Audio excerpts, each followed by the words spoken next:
Et bonjour à toutes et à tous, bienvenue dans ce nouveau live de l'orientation sur la chaîne Twitch de Nîmes Université.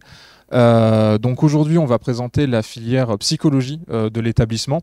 L'objectif des lives de l'orientation, c'est de vous faire rencontrer des enseignants et des étudiants pour parler de leur filière, parler des études, parler de pourquoi venir à l'université de Nîmes.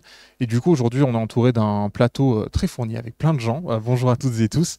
On va commencer peut-être par un petit tour de table pour que tout le monde puisse se présenter. Qui c'est qui veut commencer? Je peux commencer. Bonjour, je m'appelle Carla et je suis en troisième année de licence de psychologie. Voilà. Ok. Donc, moi, c'est Juliette et je suis en deuxième année de psychologie. Et c'est des études qui me passionnent et voilà, je m'épanouis énormément dans mes études. Bonjour, Sarah Levigourou, du coup enseignante en psychologie du développement et responsable de la formation licence psychologie ici à Nîmes Université. Bonjour, moi c'est Clément. Pareil, je suis en L2 de psycho et oui, ça me plaît tout autant que les autres, franchement. Moi, je m'appelle Luna et aussi en L2 de psychologie et j'aime tout autant aussi. Ouais, super, merci pour ce tour de table. Alors, première question que je vais vous poser. Si quelqu'un ne connaît pas du tout la psychologie et vous demande c'est quoi la psychologie, qu'est-ce qu'on apprend en psychologie, sur quoi on travaille, qu'est-ce que vous lui répondriez? C'est moi l'experte, mais ouais, mais du coup j'étais curieuse de savoir les étudiants, vous alliez dire quoi avant moi. Du coup, l'étude de la psychologie, c'est l'étude des processus humains, que ce soit comment est-ce qu'il pense, ce qu'il ressent, comment il se comporte. Voilà, c'est un petit peu ça la psychologie, c'est comprendre ça au niveau normal et des fois quand ça dysfonctionne pour pouvoir justement accompagner les personnes quand ils en ont besoin. Ok. Donc du coup, à quel type d'enseignement est-ce qu'on peut s'attendre si on décide de partir sur des études en psychologie? Eh ben, je ne sais pas si vous aviez un petit peu cette idée-là quand vous vous êtes inscrit de tous les enseignements divers et variés, moyens que vous devriez avoir en psycho. Alors, il y a évidemment les enseignements en psychologie, avec les différentes disciplines de la psychologie. Il y a des aspects, des matières un peu annexes, notamment la biologie, la neurophysiologie, qui sont importantes. Et puis après, on a les matières où généralement, c'est un petit peu plus la surprise, genre les statistiques et ou de l'anglais aussi, qui sont malheureusement nécessaires quand des fois on s'y attend pas trop, mais qui sont super intéressants. Pour les étudiants, il y a une matière qui vous a vraiment surpris quand vous êtes arrivé, vous avez vu ça, vous vous êtes dit pourquoi? Moi, c'est les stats, vraiment, parce que je m'y attendais pas du tout. En plus, je suis arrivé un peu à par hasard dans la psycho. Du coup, je m'attendais vraiment pas à ce qui est, enfin, pas autant de maths, mais déjà que j'avais arrêté depuis longtemps, ça m'a vraiment surpris les stats, franchement. Moi, j'ai pas été surprise parce que je savais que la psycho, c'était une science. Donc, en soi, voilà. Mais par contre, j'ai eu au début un peu des difficultés. Mais maintenant, ça va mieux. Tu veux dire quelque chose? Non, moi pareil, je savais les matières qu'il y avait. Et pour moi, j'aime bien les statistiques, donc il n'y a pas de souci. Moi, j'étais surprise par le nom des matières au début parce que je savais pas vraiment ce qu'ils voulaient dire parce que pareil, je me suis retrouvée ici un peu par hasard aussi. Mais du coup, au début, je cherchais les définitions en fait des noms des matières que je comprenais vraiment pas. Cognitif, je savais pas du tout ce que c'était quoi. Voilà. Et du coup, c'est quoi? Et du coup, c'est les processus. Pardon. C'est pas comprendre, raisonner, c'est tous les trucs. Les processus mentaux. Ouais, tous les processus mentaux. Ok. Ça me semble pas mal comme définition, les processus Désolé, mentaux. j'ai pris le cours là, j'en suis bien conscient. Vraiment, je vais Ok. revoir les définitions. Désolé. Donc du coup, pour les étudiantes et étudiants, c'était quoi votre motivation quand vous êtes inscrit en psychologie? Est-ce que c'était de la curiosité? Est-ce qu'il y avait un objectif clair derrière? Est-ce que vous en aviez entendu parler quelque part? Quelqu'un vous a conseillé? Comment vous en êtes arrivé à faire des études en psychologie? Moi, c'est vraiment par hasard pour le coup, c'est que j'aimais pas les études de droit et j'étais loin à Aix. Et Luna avait commencé ses études. Moi, j'avais déjà fait une étude de droit, enfin une année d'études de droit avant. Et quand elle m'a dit qu'elle adorait ses cours, je suis venu voir et j'ai adoré aussi. Du coup, je suis venu, j'ai fait une orientation. Pour moi, je voulais absolument faire une licence. Et c'est celle qui me plaisait le plus. Après, moi, c'était pour faire professeur des écoles, mais je voulais plus élargir. Et la psychologie, ça me plaisait. Du coup, je préférais prendre ça. Et moi, du coup, c'est parce que j'ai toujours bien aimé essayer de comprendre les gens et les écouter, etc. C'est un peu cliché. Mais voilà, du coup, je voulais en savoir plus sur l'humain. Et voilà, je m'y suis plu. Et moi, j'avais arrêté l'école pendant 1 an et demi et je travaillais avec des personnes âgées. Du coup, c'est ce qui m'a poussée à m'intéresser à la psychologie et à lire vachement dessus. Voilà. Ok, super. Merci pour vos réponses. Vous, Madame Vigouroux, peut-être Oui, bah alors ça L'époque. commence à dater un peu, je dois vous avouer, mais en fait, je me suis assez retrouvée dans le témoignage de Juliette. Et moi, je voulais comprendre et aider les gens. Et du coup, la psycho répondait à ces deux critères-là. Ok, super, merci pour vos réponses. Donc vous avez évoqué le fait que c'est une licence, la licence de psychologie, du coup. Alors une licence, c'est un parcours d'études en 3 ans. Comment ça se passe en psychologie? Est-ce que c'est évolutif? Est-ce qu'il y a des spécialisations qu'on peut choisir pendant son parcours? Et si oui, quelles sont-elles, bien sûr, dans notre université en tout cas? Oui, parce que du coup, c'est vrai qu'il n'y a pas de cadrage national pour la licence et puis pour la licence psychologie encore moins, même s'il y a un groupe de travail qui essaye de travailler un petit peu dessus. Et donc, du coup, chaque université fait la formation qu'il souhaite. Donc, évidemment, entre collègues des autres universités, on travaille un petit peu pour se dire, il y a quand même des bases qui sont nécessaires et donc qui sont vues. Mais du coup, ça veut dire qu'il y a des contenus qui ne sont pas du tout vus dans d'autres licences psychologie sur d'autres universités. Par exemple, des spécificités qu'on peut avoir ici à l'université de Nîmes sur les orientations psychologie clinique. Ça a dû vous interpeller, mais donc l'ensemble de vos enseignants en psychologie clinique sont formés sur ce qu'on appelle les thérapies d'acceptation et d'engagement. Alors que dans la majorité des universités en France, du coup, c'est quoi ? La psychanalyse. La psychanalyse. Donc, du coup, voilà, ça fait une différence qu'on peut avoir. Moi, par exemple, sur mes matières en psychologie du développement, par exemple, je sais que dans certaines universités, pendant les 3 années de la licence, on voit le développement d'après Piaget. Bon, nous, on a fait le choix de ne pas vous faire 3 années de théorie piagétienne. Donc voilà, il y a des petites différences. Après, effectivement, il y a une certaine cohérence sur les années avec une succession des contenus qui sont proposés. À chaque fois, on essaye de vous faire référence aux cours qui sont faits soit sur d'autres matières dans le semestre, soit à des cours qui sont faits sur les années précédentes parce qu'il y a une certaine logique, en fait, une progression. Et puis, du coup, il y a des spécialités qui peuvent être choisies. Par exemple, en 2e année, il y a un enseignement à choix. On peut choisir soit justement les thérapies cognitivo-comportementales, soit psychologie de la parentalité, soit une discipline qui maintenant s'appelle psychologie appliquée, qui en fait, où on voit beaucoup de choses diverses et variées. Sous une orientation plutôt psychologie cognitive. Bon, c'est un peu confus, je dois vous avouer que même moi, je ne sais pas trop ce qu'ils font dans cet enseignement. Et puis sinon, la vraie spécialité, c'est arriver en 3e année où on demande du coup de s'inscrire dans une des 4 disciplines de la psychologie pour pouvoir faire un stage professionnalisant et auprès d'un professionnel plutôt et qu'on demande une spécialisation avec un TER, un travail d'études et de recherche. Donc, il faut faire une première expérience. C'est pas toujours facile. Mais ça nous permet de développer une certaine expertise sur une question particulière et qui va permettre après de pouvoir candidater en master. Ok. Je vois que ça rigole ici. Est-ce qu'il y a un témoignage peut-être à partager si vous avez envie? Sinon, il y a pas. Non, c'est que du coup, moi, je suis en stage actuellement. Et c'est que du coup, on sait que déjà, c'est dur de trouver des stages. Déjà. Et puis, en vrai, quand on trouve ce qu'on aime, ça va. Voilà. Ça va. Ok, merci pour vos réponses. Du coup, vous, le stage, c'est l'année prochaine? Ouais, c'est ça, l'année prochaine. Ok, ça marche super. Vous appréhendez pas trop, ça va? Ça va, parce que normalement, je suis censé partir en Erasmus, du coup, je le fais pas. Mais il faudrait que je fasse des stages complémentaires, quoi. Et les autres? Et moi aussi, l'année prochaine, potentiellement en Erasmus. Moi, j'ai commencé à rechercher un stage, mais mais compliqué. Voilà. On vous souhaite beaucoup de courage pour trouver, en tout cas. Merci beaucoup. Vous avez évoqué du coup stage auprès d'un professionnel, pré-professionnalisation. Excusez-moi, on me fait signe qu'il y a des questions dans le chat. C'est vrai que je vous ai pas lu depuis tout à l'heure. Je suis désolé. Est-ce que notre cher régisseur pourrait nous lire la question? Ah non, c'est bon, je l'ai.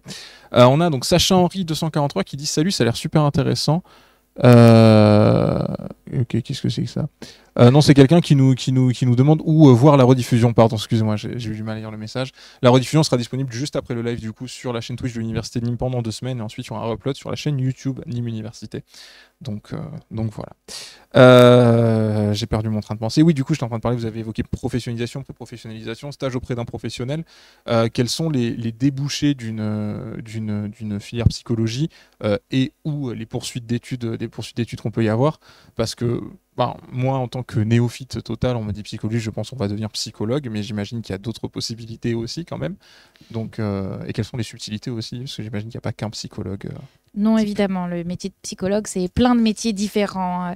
Alors, il faut savoir que là, nous, on vient vous présenter la licence en psychologie. Avec la licence en psychologie, on ne devient pas psychologue.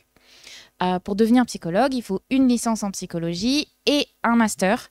Master qui est professionnalisant, donnant le titre. Parce que tous les masters en psycho ne donnent pas le titre de psychologue. Donc, il faut pouvoir faire le master qui va permettre d'obtenir le titre.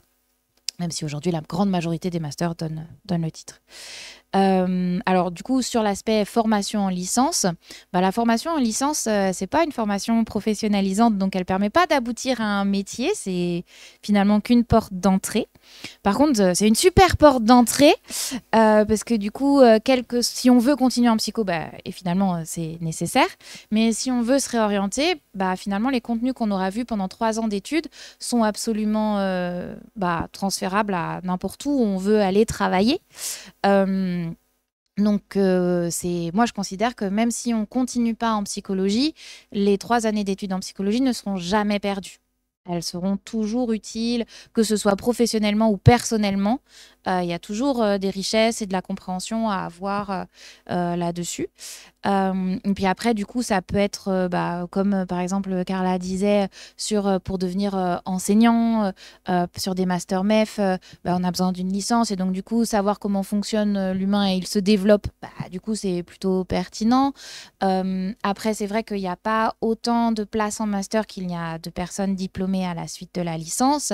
Donc, c'est pas facile, évidemment. Mais là, on peut partir. Là, j'ai croisé l'autre jour une ancienne étudiante qui est partie dans le milieu associatif. Et donc, ça l'aide quand même ce qu'elle a vu en cours là. Donc, voilà, c'est aussi à voir comment réussir à répondre à ces valeurs au niveau du professionnel. Et pour le coup, là, la psycho, je pense, répond assez souvent à ces valeurs-là. Okay. Merci beaucoup pour cette réponse. Il y a une question que j'aime bien poser aux étudiants généralement quand on parle des formations à l'université. Est-ce qu'on a parlé des matières qui vous ont surpris? Est-ce qu'il y a des aspects, des professions qui tournent autour de la psychologie que vous avez découvert, que vous n'attendiez pas du tout à voir pendant vos études, où vous avez découvert des métiers, vous avez découvert des formations, vous avez découvert des choses? Est-ce que vous avez des exemples, des choses que vous voulez partager ou pas? Moi, je sais que c'était dans notre cours de pré-pro. On avait parlé des différents domaines de la psycho qui ouvraient plein de métiers différents. Et je sais que par exemple, en psychologie cognitive, il y avait des métiers dans l'ergonomie ou dans la justice ou le commerce ou des choses un peu rien à voir, mais où ça apporte pas mal de choses d'avoir des connaissances en psychologie. Donc, voilà. Après, je suis pas hyper précise dans mes termes, mais... Non, mais y a pas de souci, y a pas de... un peu de cours avec mes questions. Je sais pas, je vous prendre le micro. Moi, je peux rajouter aussi que j'ai découvert le psychomotricienne, métier de psychomotricienne, psychomotricien. Et je sais que avec une licence de psychologie, par contre, on peut faire une passerelle pour passer en 2e année, alors que c'est 3 ans normalement. Et j'ai découvert ça il y a pas longtemps en cherchant mes projets pour après. Donc voilà, je peux dire ça aussi. Ça consiste en quoi Psychomotricien, c'est vraiment dans tout ce qui est motricité. C'est aider ceux qui ont des retards, mais pas comme un orthophoniste avec le langage, c'est vraiment tout ce qui est motricité. Voilà. D'accord, ok, merci. Alors, vous avez des exemples? Moi, pour le coup, il n'y a pas grand-chose qui m'a surpris. Enfin, je m'attendais un peu à ce que ce soit très large. Donc, non, ça allait, franchement. Oui, moi aussi, on m'a toujours dit qu'il y avait beaucoup de champs après qui s'ouvraient, quoi. Ok, super, merci pour vos réponses. Un élément, forcément, on parle de psychologie, on a parlé un petit peu du fait qu'on avait des spécificités chez nous. Pourquoi est-ce que vous conseilleriez à quelqu'un de faire une licence de psychologie à Nîmes Université? Voilà. Parce qu'on est formidable. Bien sûr, bien sûr. Non, alors plus objectivement, moi en tout cas sur les qualités que je trouve sur notre formation, la première c'est déjà la taille en fait de l'établissement et la proximité qu'il y a du coup entre les étudiants et les enseignants. À chaque fin de semestre, on fait passer un questionnaire d'évaluation des enseignements. Là, j'ai traité les données du semestre qui vient de s'écouler et en fait, c'est revenu sur tous les années de formation. Les étudiants en point fort de la formation, c'est vraiment la proximité, la disponibilité des enseignants. Donc ça, pour le coup, enfin moi, je dis toujours aux autres membres de l'équipe, c'est quelque chose pour lequel on peut être vraiment fier de nous parce que c'est pas le cas forcément dans toutes les universités. Donc ça, c'est plutôt chouette. Sur du coup la qualité de la formation qui est donnée. Sur l'équipe enseignante, on a vraiment à cœur de pouvoir proposer des contenus d'enseignement qui s'inscrivent dans les actualités de recherche, de société, et donc d'être vraiment toujours le plus récent possible. Donc ça, c'est vrai que je pense que c'est une force. Ça ne veut pas dire que les autres universités ne le font pas, mais en tout cas, chez nous, on a ça à cœur. Donc ça, c'est pour vraiment le contenu de la formation. Et puis après, sur des aspects un peu externes et le fonctionnement de l'université en dehors de sa taille, c'est la quantité de dispositifs qui sont mis en place à disposition des étudiants pour les accompagner dans leur vie d'étudiant. Donc que ce soit sur des aspects pédagogiques, il y a des systèmes de tutorat qui sont mis en place, mais il y a aussi du coup beaucoup sur la santé et le bien-être des étudiants. C'est vraiment quelque chose qui est très très important ici à l'université, à Nîmes Université. Et donc le service de santé des étudiants propose vraiment beaucoup de choses. Il y a beaucoup d'actions qui sont menées pour les étudiants. Et je dois avouer que j'ai pas vu ça autant sur d'autres établissements. Donc, pour le coup, ça, c'est un bon cadre, je trouve, pour faire ses études. Puis, c'est sympa, quoi, quand même, non? Ouais.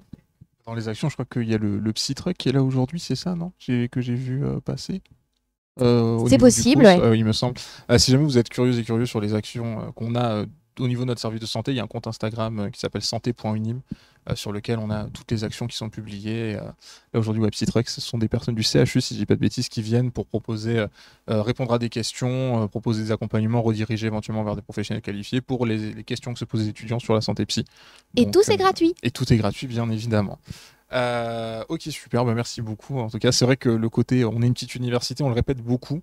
Si vous êtes venu à la JPO, vous avez beaucoup entendu parler sûrement d'université à taille humaine, ce genre de choses, mais c'est parce que c'est vrai en tant que...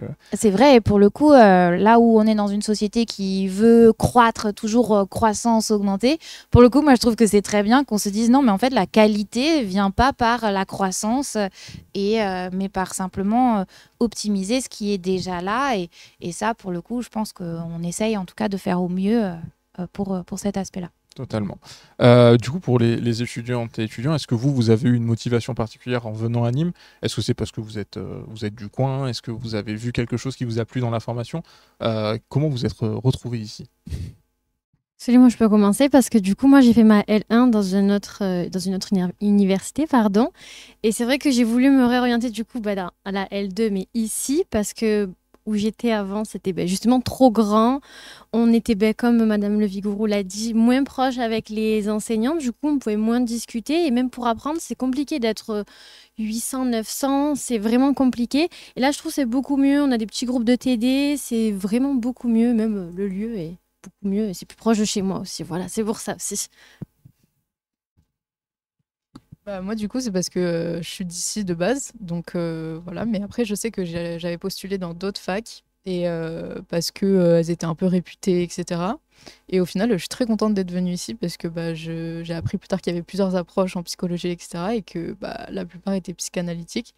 Et en fait, ici, je suis hyper satisfaite de ce que j'apprends. Et je trouve que c'est hyper pertinent. Enfin, tout ce qu'on voit est très cohérent et j'aime bien. Enfin, voilà. Moi, je me suis retrouvé vraiment par hasard, mais pareil, j'étais dans une très grosse université avant. Et donc, quand je suis arrivé, ça m'a vraiment fait bizarre le fait que ce soit tout petit et que les gens, les professeurs se donnent vraiment à cœur pour les cours, etc. Et la taille des amphis était, même si c'est grand dans l'amphi A5 par exemple, qui est le plus grand, c'était que genre un quart de ce que j'avais avant. Et du coup, ça fait vraiment du bien. Et on sent qu'on est pris en charge, tout ça, donc c'est agréable. Moi, j'ai été prise 3 jours après la fermeture de Parcoursup. Donc, c'était vraiment pas prévu. Je pensais pas du tout être acceptée. Je me suis dit, oh, tant pis et tout. Et je voulais pas du tout aller à Aix, en Provence, à l'université de Aix. je sais pas, trop grand, ça me plaisait pas, c'était, je sais pas, ça On vous m'attirait pas salue, du tout. Aix-en-Provence. Et, et pareil, je savais pas les approches TCC et psychanalyse. Et en fait, du coup, je suis ravie d'avoir attendu. Et finalement, 3 jours après, j'ai reçu un message et j'ai été prise. Ça marche super. L'Université d'Aix qui propose un enseignement de qualité aussi, bien sûr, on précise. Évidemment, bonjour Voilà, les collègues. on peut pas se fâcher, C'était là on où passe- j'étais avant aussi. Fallait pas le dire. Ok, merci pour vos retours. Et du coup, ouais, on voit dans vos témoignages quand même ce côté, ouais, une petite université taille humaine, à proximité avec les enseignants. Bon, en tant qu'enseignant étudiant, je confirme totalement à tout ça. Hein. Moi, il n'y a pas de. Vraiment, c'est une de nos spécificités. Alors, une question très pratique qui me vient parce que justement, on a parlé de Parcoursup et ça m'y a fait penser. La question que vont se poser les lycéens qui peuvent nous regarder, c'est quelle spécialité choisir pour se retrouver en licence de psychologie. Est-ce qu'il y a des spécialités très spécifiques qu'il faut avoir pris? Comment ça fonctionne? Alors, c'est vrai que c'est un petit peu compliqué parce que il n'y a pas d'enseignement de psychologie avant, donc c'est difficile de savoir quoi choisir. Dans les faits, nous, sur les enseignements où on va accorder un petit peu plus d'importance dans l'étude des dossiers, il va y avoir tout ce qui va être tous les enseignements rapportant aux sciences de la vie, les enseignements mathématiques et français-anglais. Donc finalement très généraux, mais aussi parce que il n'y a pas d'enseignement de psychologie au lycée, donc on se base un petit peu là-dessus. Après, c'est vrai que par exemple, si on a suivi SVT, sciences de la vie, quand on arrive en psycho et qu'on fait la première année avec la biologie, on se dit bon, ça va. Ça, c'est facile, c'est déjà ce que j'ai vu au lycée, donc ça va. C'est pareil, si on a choisi maths, quand on arrive sur le premier cours de stats et qu'on nous dit, bon, alors on va apprendre à calculer une moyenne, on se dit, bon, ça va, ça aussi, je sais faire.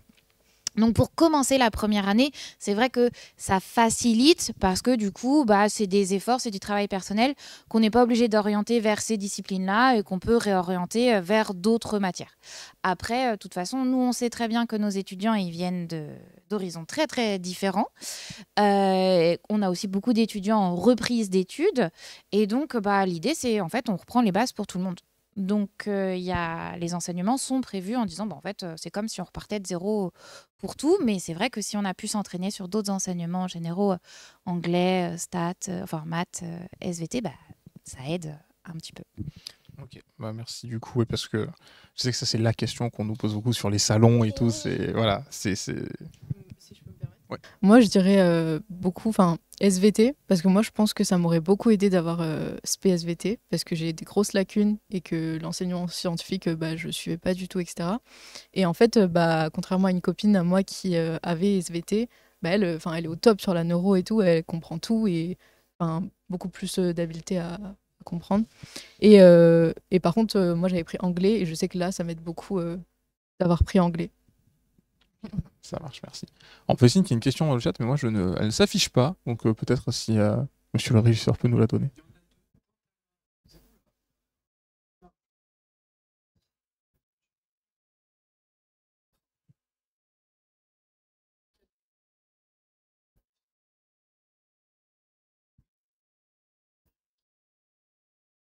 Alors oui, du coup, je répète la question pour les gens qui nous regardent. Est-ce qu'il y a un parcours oui plus en psychologie pour les gens qui n'auraient pas toutes les compétences? Ok, on n'avait dit pas de question piège, Tom. Moi, c'est le chat.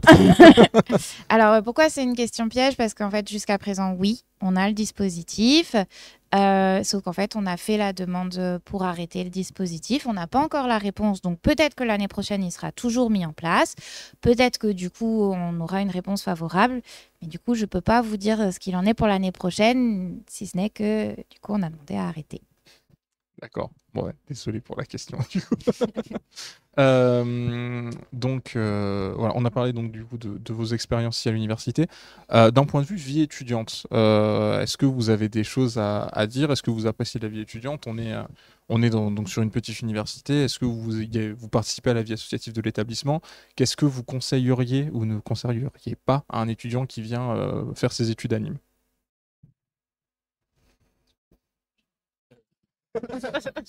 Pour le coup, moi je sais que je sors pas beaucoup en dehors de la fac, etc. Je fais pas de grosses soirées, de trucs comme ça m'intéresse pas. Mais je sais qu'il y a quand même des endroits où pas mal de gens sortent. Il y a des associations étudiantes. Je crois qu'il y en a pas en psycho, mais il y en a une en psycho? Je sais pas. Là, j'ai vu que les L1, ils sont venus la dernière fois dans l'amphithéâtre pour dire qu'ils allaient mettre en place l'association Psycho.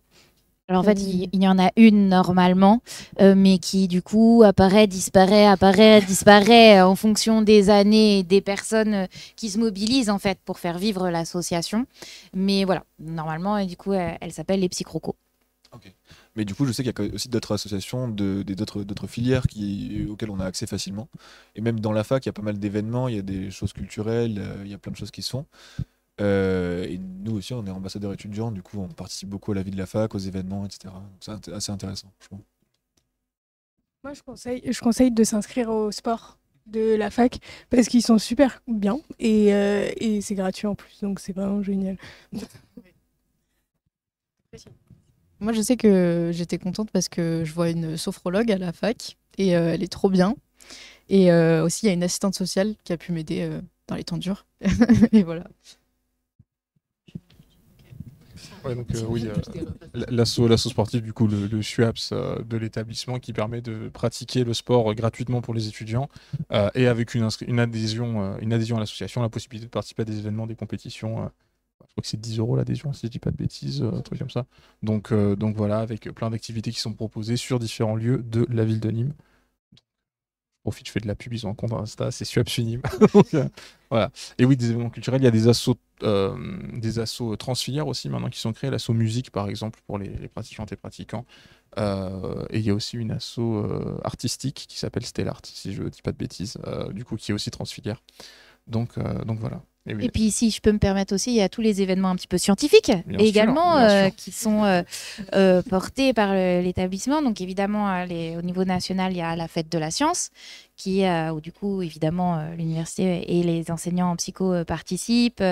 Le laboratoire de recherche où sont une partie des enseignants en psychologie organise aussi pas mal d'événements là-dessus. Et même, par exemple, là, pareil, je vais faire de la pub.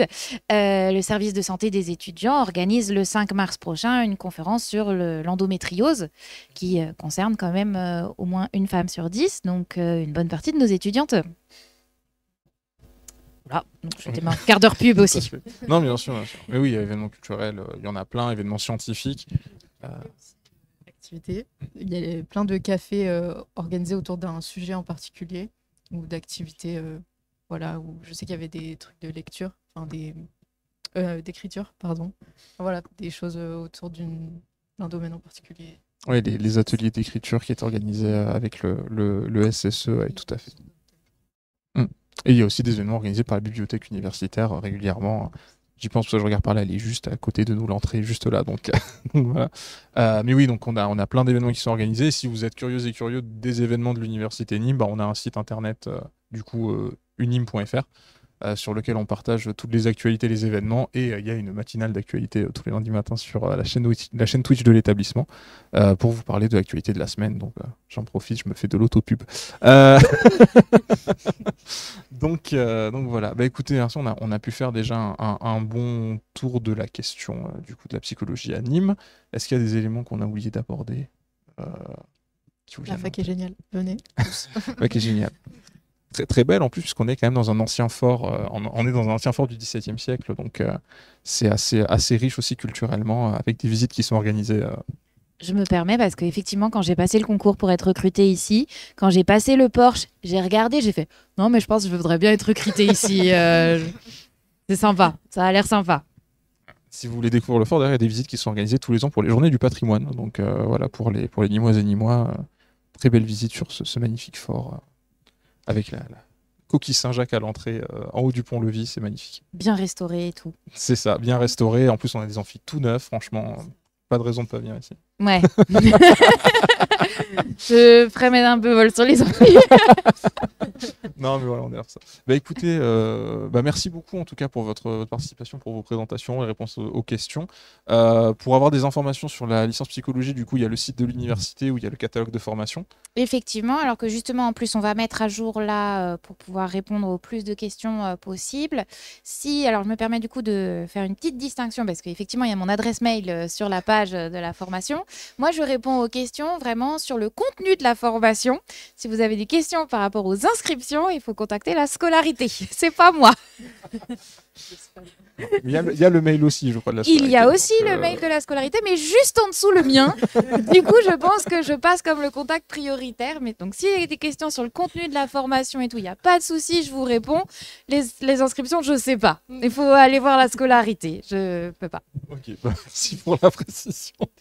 Donc du coup, voilà, vous pouvez retrouver toutes les infos sur le site de l'établissement. On a aussi une présentation un peu succincte la semaine dernière pendant la journée portes ouvertes sur Twitch. Donc on a une petite capsule de 10 minutes si vous voulez partager ça à des gens qui pourraient être intéressés dans votre entourage. Et puis sinon, pour les événements, il y a les salons étudiants. C'est fini les salons étudiants, je crois qu'il n'y en a plus trop là. Non, là, Peut-être on des arrive étudiants à la fin. ambassadeurs, on arrive à la fin. La JPO s'est passée, donc voilà, le site de l'université, vous pouvez vous renseigner là-dessus. Et puis voilà, je crois qu'on a à peu près fait le tour de ce qu'on avait à dire. Merci beaucoup à vous d'être venus sur le plateau, merci pour vos présentations, réponses à vos questions. Merci aux gens qui nous ont regardés en live ou en rediffusion. Et puis, je pense qu'il ne reste plus qu'à vous souhaiter une bonne après-midi. À très bientôt sur la chaîne Twitch de l'université. Et puis, merci encore d'avoir regardé.